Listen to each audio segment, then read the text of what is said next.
Olá, eu sou a Carla Benevides e este é o programa Argumento. A Comissão de Educação e Cultura aprovou um projeto que altera a Lei da Igualdade Salarial. A lei que iguala os salários de homens e mulheres que desempenham a mesma função e que foi recentemente sancionada pelo governo. Esse projeto cria o Dia Nacional da Igualdade Salarial e traz mudanças para reforçar a efetividade da lei. Sobre esse assunto, a gente conversa agora com a senadora Tereza Leitão, do PT de Pernambuco, que foi a relatora dessa proposta na comissão. Senadora, obrigada pela sua presença. Eu que agradeço. Senadora, eu queria que a senhora explicasse exatamente quais são essas mudanças, que é uma lei recente, né? Foi sancionada em julho do ano passado, e aí já vem algumas mudanças. Queria que a senhora explicasse para a gente quais são essas alterações. A lei, inicialmente, a proposta do senador Paim era instituir o Dia Nacional da Igualdade Salarial entre homens e mulheres. Por que a gente precisa de reforçar isso? Em tese, isso já existe na LDB. Desculpe, LDB é porque educação, isso já existe na CLT. Todas as pessoas são iguais perante a lei, está na Constituição, e na CLT se afirma a igualdade de condições, a igualdade salarial entre pessoas do mesmo sexo, sem nenhuma discriminação. Entre o que está na lei há décadas e a prática, a gente sabe que há uma distância, tanto que, por iniciativa do presidente Lula, chegou a esta casa o projeto de lei da igualdade salarial entre homens e mulheres, debatido, emendado, uma discussão muito importante com a participação da ministra, com a participação da bancada feminina, mas esse projeto, ele carece de alguma regulamentação. Então, o que fizemos? Aproveitamos o projeto do senador Paim, que afirma essa data, essa comemoração, porque é uma comemoração... É um marco, né? É um marco, e é um marco que precisa ser sempre lembrado, porque a defasagem é tão grande que ela não vai ser corrigida somente porque a lei foi sancionada. É preciso que a gente reforce alguns aspectos da sua regulamentação. Um deles divide melhor as obrigações das empresas de acordo com a quantidade de empregados e empregadas. O outro é o que traz uma ação administrativa para caso de descumprimento, né? É uma ação inicialmente administrativa para depois então ser a punitiva através de uma multa que incide sobre a folha de pagamento. Um terceiro aspecto importante é o governo vai disponibilizar uma plataforma para que as empresas possam ali naquela plataforma mostrar o que é que tem. Esse primeiro prazo, inclusive, já venceu, né?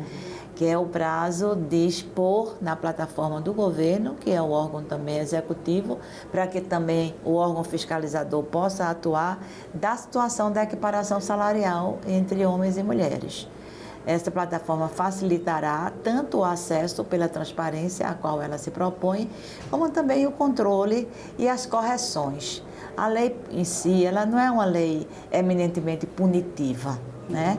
Ela é uma lei pedagógica também, porque ela apresenta os aspectos para irem sendo acolhidos, respeitados, praticados. E essa lei também traz uma questão importante, que é a situação de mulheres com deficiência. Então, isso eu acho que dá uma capacidade mais abrangente do que o projeto inicial. O senador Paim, que foi o autor do projeto inicial, acompanhou as emendas, acompanhou a tramitação.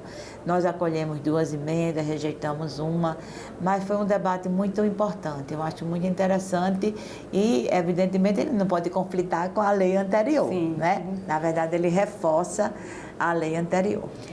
Pela lei atual, uma empresa que tem a partir de 100 funcionários teria que prestar contas, né, mostrar um relatório das atividades, né, um relatório com a remuneração dos seus empregados, enfim. Agora, com esse projeto, essa quantidade de funcionários reduz para 50. Para 50, exatamente. Porque a gente sabe que há também, e principalmente depois da pandemia, houve um crescimento muito grande das empresas menores, né? Se a gente não começa a trabalhar desde as pequenas, né, a gente pode estabelecer um diferencial, né, até algumas injustiças. Eu achei que o projeto do senador Paim, ele trata isso de uma maneira mais justa, e também porque é nessas empresas menores que existem mais mulheres. Né? Então, é ali onde a gente precisa olhar bem direitinho para ver se de fato a equiparação está sendo praticada. E tem também uma mudança que nas empresas acima de 250 teria que ter um auditor, alguma coisa isso? Sim. Como é que seria isso? É para evitar que se acumulem as falhas, né? Porque o que a gente tem na prática é que as empresas maiores, a gente tem uma fiscalização já consolidada em vários aspectos. De segurança do trabalho, de jornada do trabalho, de ambientação, todos aqueles componentes, né, da CLT. Mas essa lei, ela é uma novidade. A gente está em pleno século XXI, mas ela é uma novidade. Então, quanto maior a empresa, para não ser mais difícil a fiscalização e, portanto, mais fácil incorrer no erro e agora na ilegalidade, né? Porque se existe uma lei que diz que é para ser assim, não pode ser assado. Né? Então, o relatório, o parecer e agora a lei, né, que falta ainda tramitar e ser sancionada, ela dá esse cuidado, né, de que a auditoria ela seja permanente nessas empresas com uma quantidade de trabalhadores maior. Senadora, a senhora falou uma coisa interessante. Apesar da gente ter a CLT, a lei, de certa forma, precisou de uma outra lei para reforçar uma coisa que já está garantida também na CLT e também na Constituição. E hoje a gente tem uma pesquisa do IBGE que mostra que as mulheres ganham 78% do salário de um homem, né? Assim, desempenhando a mesma função. Essas mudanças que estão acontecendo, a lei foi sancionada no passado, tem, né, pouco mais de 6 meses aí que ela está em vigor, mas essas mudanças, a senhora acredita que elas vão começar a se refletir quando? Assim, em que geração, talvez? A CLT é do século passado, né? Do início do século passado. Nós somos pessoas do século passado também, né? A gente nem vê o tempo passar. Então, o que é que eu quero dizer com isso? Que é tudo uma construção histórica. A lei absorve algumas coisas do processo histórico, da dinâmica social. Mas, ao absorve ou com atraso, ou quando é uma lei muito boa, com previsão. Que isso é o ideal, que a gente possa prever o que vai acontecer em termos de ambientação de trabalho, por exemplo, na questão do clima, na educação. Essa lei, como a demanda e a lacuna e a diferença, as divergências, as desigualdades são tão grandes, ela será, a meu ver, a princípio uma lei corretiva. Sim. A princípio ela vai atuar desta maneira, porque além da gente ter essa desigualdade salarial que beira os 80%, temos um fator também que é mais subjetivo, mas ao mesmo tempo é bem real e objetivo, que são os postos de trabalho ocupados por homens e por mulheres. Via de regra, os postos de comando são ocupados por homens. Embora a mulher seja em determinadas empresas a base, o crescimento na carreira dela, ele tem um teto que não chega ao pico da pirâmide. E eu li um artigo da senhora que diz que muitas delas, às vezes, têm mais títulos acadêmicos até do que exatamente. Outros, né? Até eu acho que a última pesquisa que eu vi sobre isso, pode estar fazendo 2 anos, que é uma pesquisa sobre formação profissional, as mulheres eram detentoras de um percentual maior de nível universitário, a graduação inicial, né? A graduação em curso superior.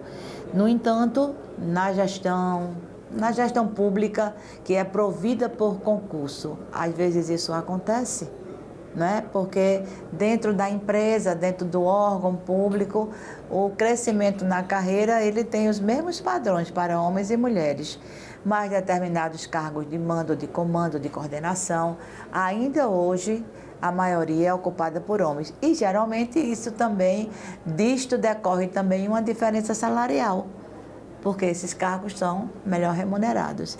Então, é uma lei que veio com atraso, mas veio num momento também importante de debate público sobre o direito das mulheres, sobre as mulheres serem sujeitas de sua própria história, sobre o protagonismo das mulheres, sobre a nossa representatividade na política. Então, ela se soma, né? Ela se soma a todo esse debate nacional e internacional.